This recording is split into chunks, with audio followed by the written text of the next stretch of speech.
After a very long wait, Build 42 for Project Zomboid has finally had a public release, overhauling and changing the game in many aspects from immersive lighting all the way to adding in animals and a crafting overhaul. And it's safe to say that after taking a break, I am really excited to dive deep back into the game. But before we get into any insane challenge runs or something a bit more hardcore, I wanted to slowly get back into the groove of the game. So, what better way than taking it nice and slow through my first week within Build 42. But in order to give you the best value, this will also act as a guide and small tutorial for new people coming on in, where I will be describing my full thought process tackling certain challenges within the game, the tactics I use, and other methods for survival, really taking a slower pace compared to my usual content. And with Build 42 having as many changes as it does, there should be some tips for both newcomers and returning vets. Anyways, I am happy to announce Zomboid is back, and I hope you enjoy my very first week within the game. Alrighty everyone, welcome back to Project Zomboid. It's been a while since I've last played this game, and it feels real good to be back, all the way in Build 42. And today, I should hopefully be guiding you through a full week of survival, giving some of my tips and information along the way, making you a better survivor. For now though, we have spawned within a single home within the confines of Riverside. Joining us on our journey is the survivor Graham. He's only a fast learner, and everything else is based to kind of give everyone the idea that even if you don't have any good build, you can still survive and thrive within the game. At least that's how I'm hoping things will go, because there are a couple of difficulty changes relating to our combat and skill grind, so surviving may be a little bit more difficult than you realize. Anyways, to start off our journey, we are going to make our starting base a safe house. Even if you don't want to make it a safe house, having a place where you can rest up and recuperate is pretty damn important. So the way we're going to be making this place as safe as possible with what little we have right now, which is absolutely nothing, is going around the entire house, closing the curtains. Just like that. Now when we walk around the area, zombies won't be able to see us unless it's through a door, which should hopefully keep our, presence down a little bit. What we're going to be doing next is making sure the lights are on, because the lighting system has also changed with this update. So if we were to have a fully covered up room and we go inside, let's say, a closet with no lights, it's going to be pitch black, and that's a very easy way to die. Thankfully, power is still on, so if you just keep all of the lights on, you should be a-okay.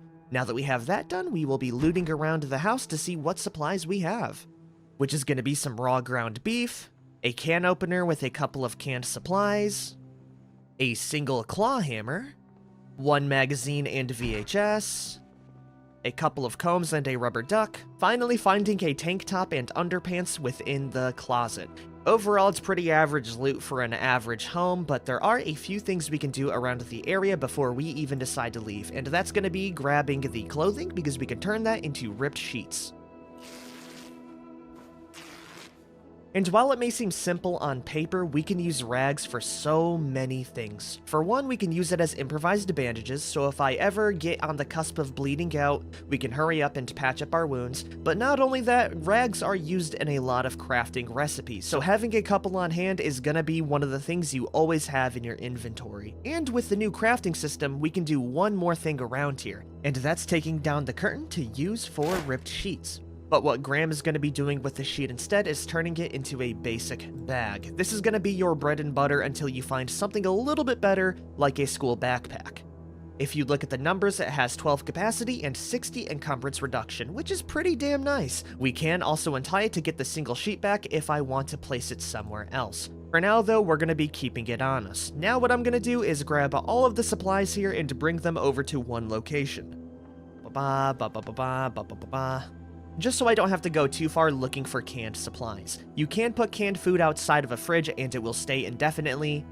Right now, I could care less about that because we are focusing on pure survival. I will, however, be bringing the can opener with me because having one on hand is always nice, and we will be grabbing the claw hammer as a main weapon.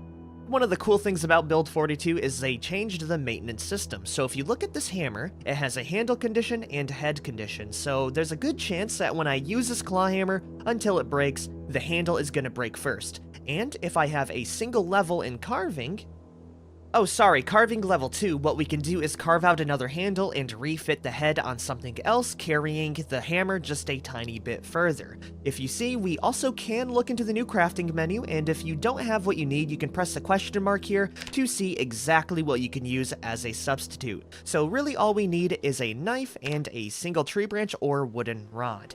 Not only that, but there is a whole litany of items you can craft. For now, it's pretty damn useless to me, so we're gonna close that and we are gonna go off on our first adventure.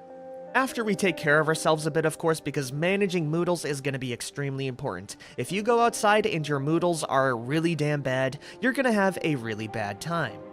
If we go ahead and highlight the moodles we have, we are currently peckish and slightly thirsty. We can solve the thirst by drinking from the chrome sink.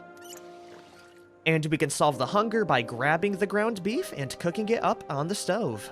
Throwing it in and turning it on with the tooltip up here. I really like to go through the perishable food first, saving the non-perishable for when things hit the fan. We will give that like 20 minutes and wait around watching television while that goes through. Making sure to keep the volume at a bare minimum so no zombies outside can hear us, and switching over to the Life and Living channel. If we switch over, we might be able to catch an episode of Woodcraft, which is going to increase our skills really easily. It's basically free experience. So I will sit down, wait for the food to cook up, and we will be in a pretty damn good position.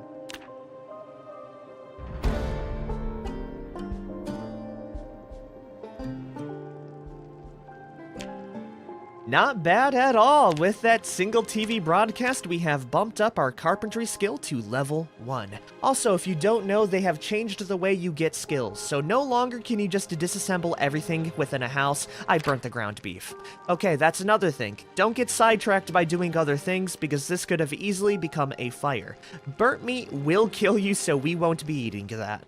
We'll get back to the food topic in a second, because I will say the only way you can build up carpentry skills now is actually building up wall frames and building furniture. Otherwise, you will just be getting raw resources from disassembly. So gone are the days of disassembling every bed in the neighborhood to get like 5 easy levels of carpentry. Which for character runs makes character creation pretty damn important. The only other skill I will bring up right now is going to be maintenance. You need maintenance for a lot of things. For one, it keeps your weapons good, and two, a lot of recipes in this new build require some form of maintenance, so having a couple of levels in this does not hurt. And of course, we've spent so much time inside, we're getting bored. So I am going to pop open some corned beef, and we're just going to be eating the entirety of that today. It has about 720 calories, which is a quarter of the calories in order to maintain our weight. We will dump off the tin can and slowly head outside, taking our time. Looking outside, we have a couple of zombies.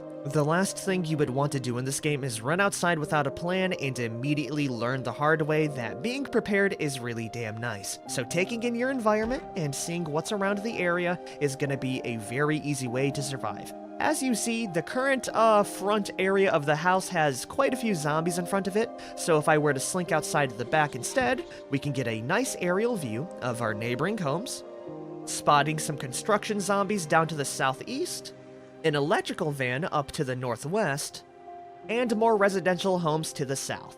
Not to mention we have a bunch of white picket fences we could use as a barrier if we get a little bit more zombie attention than I would have bargained for.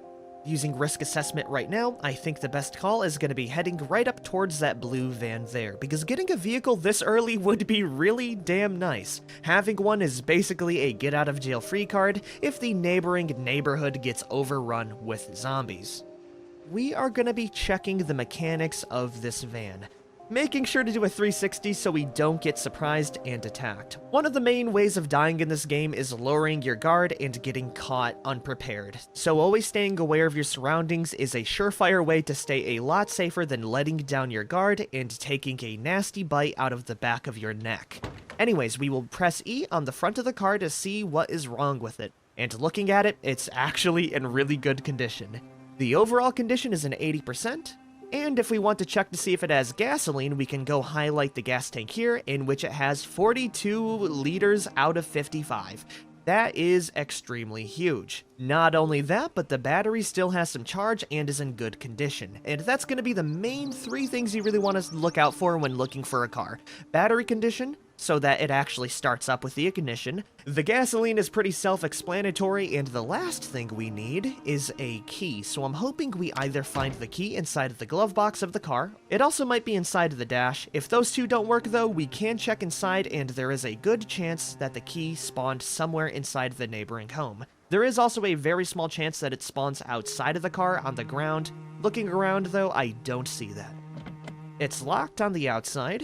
If I peep around the side, the trunk is also going to be locked. There are some good materials in there, meaning we can't access it right now. I will be looking for the keys inside this home. Before I do go in though, I will be giving it a very thorough glance through the windows. Crouching down and pressing the shout key, which is Q, to get any unwarranted attention near any of the entrances. This way you do a quiet shout which doesn't attract as many zombies.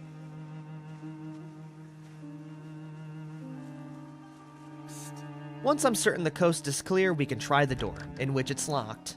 So we're going to be trying the window next.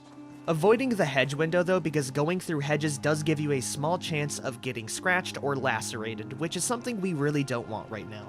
Hopefully one of these windows will be open. If not, we can use our hammer to smash open the window. Awesome, this one was unlocked, and in order to showcase something, we will be shutting it once again, smashing through the window with our hammer. By the way, make sure you actually have something equipped like a weapon when you do smash one of these, or else you will really screw up your hand. And now that we have crushed it, we can go through the window. Before that though, one thing you do need to keep in mind is to remove the broken glass from the windowsill so you don't get scratched up going through. Now that we've done that, we are finally inside. Before we start looting, I will clear out the house very briefly, giving each of the doors a shove using the space key to make sure there's no zombies waiting behind to jump scare me. I think it is safe to say though, this house is pretty damn clear. I don't hear any commotion, the bathroom is clear, so is the bedroom, and finally the closet is good, so we're gonna go loot everything and see what we have. Also, small pro tip from your inventory, you can right-click any weapon, and if it's a small weapon, you can actually pop it on your belt, which pops it on your little toolbar, so instead of having to go into my inventory to rifle through stuff, I can just press 2, and my weapon will be equipped automatically. Anyways, we have an extra claw hammer, a scythe, and a fanny pack inside here, very good for weapons.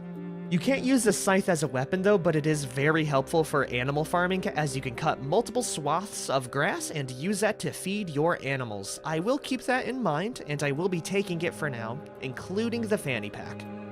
If you have a bag, you also want to make sure you're actually putting all of the supplies inside the bag, or else it won't count towards the weight reduction. Anyways, within the bedroom we have a literature book, which is good for stress and boredom. An alarm clock which can tell the time in a pinch, revealing it's about 8 o'clock right now. Within the living room we have sheets of paper and the key to the Franklin van.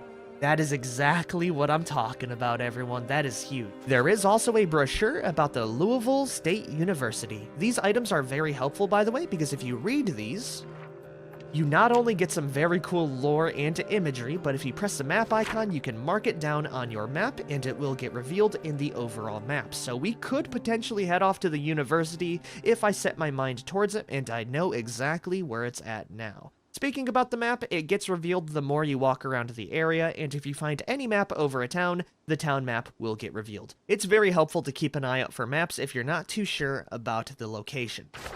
We don't really need the brochure anymore, so I'll be dropping that off, looting the kitchen next.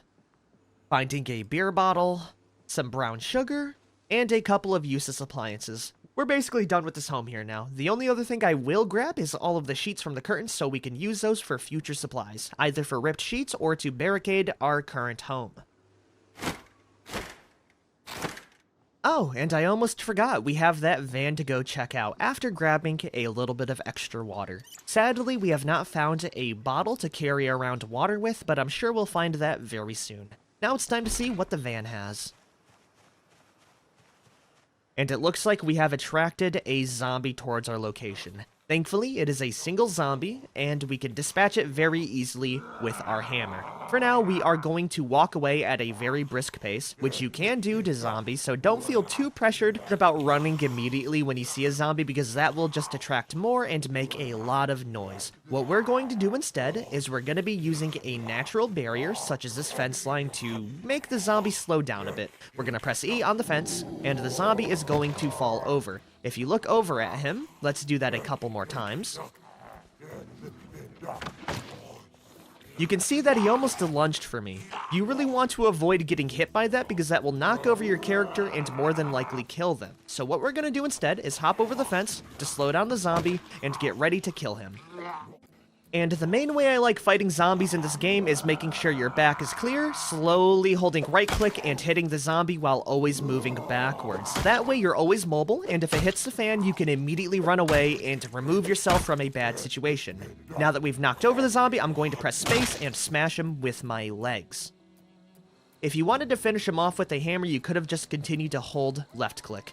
I am very self-conscious about my body though. As the more we fight, the more muscle fatigue we start to build up in our limbs. So if I swing this hammer in our right hand for eons killing like 5 zombies, our hand is gonna go through a lot of cramping. So in order to kind of dispel the load, if I knock over a single zombie, I'm gonna use my leg to offload that energy and cramping to the leg, thus making us a little bit more combat efficient. We are going to loot the zombie, taking everything out of him. Also, a small little addition to the game is you can actually move dead bodies now. If I hold E, our character can actually pick up this big ol' goober and move him elsewhere. By the way, the blood trail follows the zombie, which is really damn cool. We're gonna go move him into that patch of grass and forget that this corpse even existed. Yeah, you know what? That looks pretty damn good. Out of sight, out of mind. Now that we have looted a couple of things, we're gonna head back to our temporary base and drop off the supplies, with the food items going inside of the fridge, and the miscellaneous stuff going inside of this closet right here. I'm gonna be keeping the sheets on me though, as we can bring that to our main inventory. And what we can do is add in sheets to these doors here to make them a little bit more secure. Closing them, and now you can see the darkness I'm talking about. It gets very dark very quickly. It's terrifying, so what we're gonna do is turn on the lights and we will be using artificial light until the power goes out, which can range from anywhere from like 7 to 28 days. I'm really crossing my fingers on the 28-day mark because of how scary nighttime is. In which it's rapidly approaching. If we check our clock right now, it's currently 11 p.m. The dark is extremely dark, but because we do live in a residential area, okay, we have attracted a couple of zombies here. There's only one, but I will showcase group combat, shutting the door behind me, and I will be attracting these 3 zombies to my location. Okay, awesome. They all see me, and as a result, my character is getting nervous and panicked from seeing the zombies approaching him. I am also going to group them up a little bit more to make it a bit more of a scary situation. So right now there's 3 zombies currently approaching me. What I'm gonna do is jump over the fence to slow them down.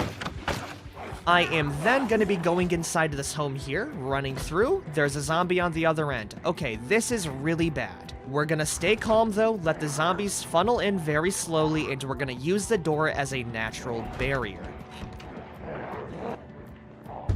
revealing that a zombie has made it to the window as well. I am going to pause the game. This is a pretty bad situation to be in. For one, I wanted to go through the house in order to leave a couple of the zombies behind, and we have succeeded in doing that, but in doing so, we have trapped ourselves. Now, the way I would approach this is by opening the window so the zombie here doesn't smash the window, revealing any more noise, and we're gonna let him come in. Once this zombie is down on the ground, we are going to immediately bludgeon him before he can fence lunge me. By the way, make a lot of use in pausing the game. It's a very easy way to get your bearings so you don't make a mistake, especially if you're new to the game. What I'm going to do is unpause, open the window with E, let him come in, and bash him right in the back of the head. 2 shots, he's down. Now we have to worry about the rest inside.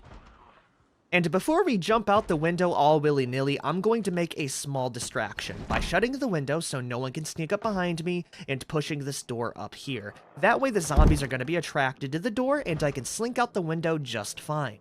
That should make a very small sound, but it should be loud enough that the zombies hear. Yeah, look at that. As you see, the zombies are currently knocking on the doorway, giving me a free escape. Looking around right now, it is really damn dark out, so I am gonna get to this later, everyone. Slowly moving our way inside of the house and resting up for the day. Also, while I'm at it, I should really shut down that radio as well. That is a very bad thing to have, especially when it's at 4 tiles. We're just gonna turn it off and take the battery out by right-clicking it. By the way, you can go out and loot during the night, and it does lower zombies' perception, but the only problem is going to be visibility and the fact that we don't have a flashlight. Doing that in the state we're in is a pretty reckless measure, especially when we can just go to sleep, get back our fatigue, and try again in the morning. By the way, this is one of the most important moodles to keep an eye on, because if you get extremely tired, your strength reduction and damage as a result are going to be literally nerfed into the ground, only being able to deal like 5% if you match that with exhaustion. Who would have thought that getting a good night's rest is pretty damn important? We're hungry and thirsty, so I will be drinking some water, eating some canned chili. I love the new immersive animations. It adds so much life to the world, including all of these small little tidbits of lore. I will eat the can of beans, and we will be securing our home just a tiny bit more, because we can pick up a few pieces of furniture here, namely the table. And what we can do about that is under the actual building tile, we have the furniture tile. We can press pick up, and we can pick up an oak table just like that. It's going to come in pieces, so I will grab both of these, putting them in our inventory, and once I have both of them inside, we can switch over to the place area, and I can drop down a small little table. And I think a good spot for it right now is going to be right against this window here. That way when I go to sleep, we're as safe as possible, because if a zombie goes through the window, they're gonna have to go through the table. If a zombie goes through anywhere else, we have this door to save our life. It is pretty damn dark, so I'll be turning on the lights, and we will get some sleep. Waking up alive and well. If I check my alarm clock, the current time is 8 a.m., which means we have about 1 more hour until we survive an actual full day. So what I'm gonna do is head back on over towards that home, and we're gonna clear it out. First of all, checking the curtains to make sure no zombies have migrated over towards our location. Once I know the coast is clear, we can actually head outside. Preferably through the door, because if you get attacked while going through a window, you will get locked out of an animation. And it looks like the zombies were pretty busy the day before. We are going to wait on the outside here, behind the fence, for the zombie to break this window. Once she's past the fence, though, we are just gonna slowly strafe back and hit her to death. Boom, that's 1 zombie down. Let's wait for the next one to come on through. This time, though, we're going to be using the fence to kill him, because if we hit him before he can fence lunge me, we can get a very clean and easy kill. Just like that. Oh, and would you look at that? There's 1 more visitor right down here. That's why it's always good to check your 6. Awesome, that's going to be our 5th zombie killed. By the way, you don't have to strafe back completely. You can also go side to side. The only thing I want to say is you want to be always moving. And I will fight 1 more, or at least a couple more zombies, to showcase one last thing. Before we do that, though, I will be checking out the area here to make sure that's going to be all of them.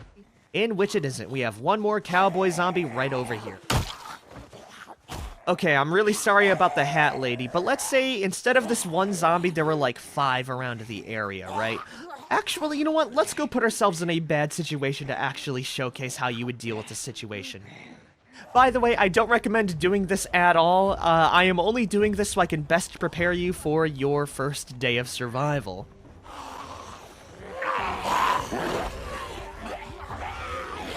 Anyways, here we are. A nice group of 5 or 6 zombies, all pretty grouped up. One thing that I do want to say is you can get in a few hits with a melee weapon, even in this big, large group, but you don't want to get greedy. So the way I like to do with this is get a little bit of distance from the group of zombies, look back, slowly strafe back, get like 1 or 2 hits in, and immediately turn around and run away, okay? I want you to run, like, not run with the Alt key, but with Shift. That way, what you can do is a hit-and-run tactic, right? You get 1 good hit in, run away, turn around, slowly strafe back, and get another hit in. That way, you can slowly whittle down the health of each of the zombies, and after about 5 hits individually, you will start to kill them. The only downside to this method is that it's very exhausting. It's also very dangerous once you start to bump up the numbers to like 25, or if you don't know what's actually behind you. If there's only 2 zombies, you can get a few good hits in before you need to strafe away. The only time I say you should strafe away is when there's like multiple zombies in a small area still approaching you. If you can stun lock 1 or 2 of them, you can get very good hits in. Look at that.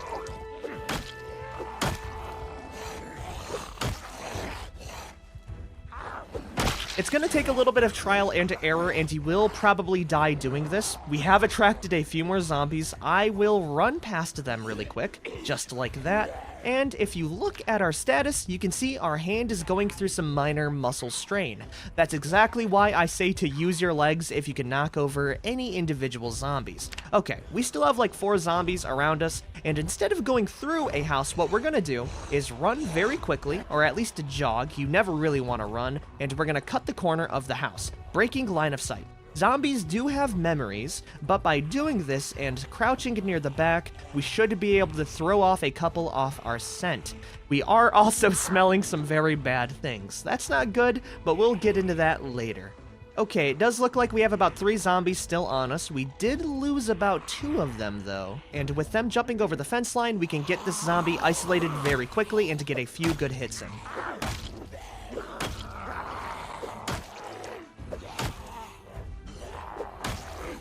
Slowly strafing back and hitting them just like that. Good stuff. We are in minor pain because of the muscle fatigue, though, so keeping an eye on your hand is very important. The zombies do have a couple of nice items, in particular the hard hat, which is going to be good armor, the hand fork, which we can use for digging furrows, and a single residence key, which might go to one of the nearby homes, giving me the ability to unlock and lock the doors, making easy access. Sadly, there's no digital watch on these zombies yet, but I'm sure we'll find one in the future. Okay, the last zombie looks to have gotten themselves trapped inside a closet here. In particular, it looks like he trapped himself behind this door. The look is very deceiving, but there's definitely a zombie hitting and shaking the door. That's how you can tell there's a zombie hitting it, is the little shake. So what I'm gonna do is open it very, very quickly, and we're gonna immediately follow it up with a shove, which is gonna be pressing space. So we're gonna hit E, space. Okay, it looks pretty clear, the zombie's through. We're gonna backtrack very slowly, push him over, killing him with our stomps. Not bad at all, and he had a digital watch. Beautiful. With a digital watch, you actually get a nice little tooltip telling the temperature and date. If you find an analog watch, that is only going to give the time, not the date and temperature. It's currently 68 degrees out, and if we check our info, we will have survived 1 day and 3 hours. Killing 13 zombies in total. Graham looks like he's been through a very bad time, but hey, we survived really damn well. If we take a look at our condition, it looks like the head took most of the damage, which is pretty damn surprising. It must be a really good piece of wood. Anyways, I think this is a perfect time to end the episode. By the way, our character is smelling a really bad smell because of the corpses nearby. So one thing I do recommend is maybe next time we grab all of the corpses and bring them inside that home there so we don't have to deal with the smell. For now, we're gonna head inside and count our first day survived. We looted 2 nearby locations. We also did find that van, which I will need to loot later, which is our good getaway vehicle. We killed the nearby zombies, and we fortified-ish a room that's a little bit safer than your average room. We are pretty low on supplies and water still. One thing I'm gonna do is open up this beer bottle, and instead of drinking the beer, which is actually a very good sleep aid, but we don't really want that right now because it's going to increase our fatigue and ruin our productivity. But what I can do is go off to the liquid options and to empty out the beer bottle. That way, we can fill it back up with good, healthy water, giving me a water bottle which I will automatically drink from. So now I don't have to worry about that. We are hungry, so I will eat our final can of canned corn. Later today, I'm going to try and loot some of the nearby homes to see what I can get. Anyways, if you guys have liked this first day within Build 42, please let me know by liking, favoriting, sharing, and subscribing for more. I hear zombies outside. That is not a good sign. I'm going to save that for next time. Oh, I might need to save that for right now. You know what? I'm going to end it here. I will see all of you then. Peace out, everyone.